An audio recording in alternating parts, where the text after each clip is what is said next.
Hello, hello, good morning! Lalo na dun sa mga Pilipinong nandito sa Malaysia. Baka sawa na kayong mamasyal sa Petaling Street, sa Kotaraya, at saka sa Merdeka Square. Pwede nyo naman itong subukan.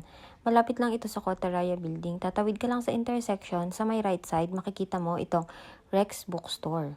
Ano naman gagawin ko sa bookstore? Hindi naman ako mahilig magbasa. Okay lang yan, napakaraming taong pumupunta rito para hindi lang bumili ng libro, kundi para magpa-picture. Yes po, maraming designated spot dito para pumahak at umawra ka na para sa iyong pinakamagandang Instagrammable picture. O, tingnan nyo tong si Kuya. O, aura, picture. Paniguradong mapupuno ang photo gallery mo pag pumunta ka dito. Or baka naman dito bumalik yung interest mo sa pagbabasa ng libro. Sobrang laki din ng bookstore para i-explore. Paniguradong mauubos yung time mo at malilibang ka talaga. Kaya sa susunod na day off mo o mabisita ka dito sa KL malapit sa Kotaraya, bisitahin mo na yung Rex Bookstore para naman maiba lang. O siya, hanggang dito na lang muna. Maraming salamat sa panonood. Thank you!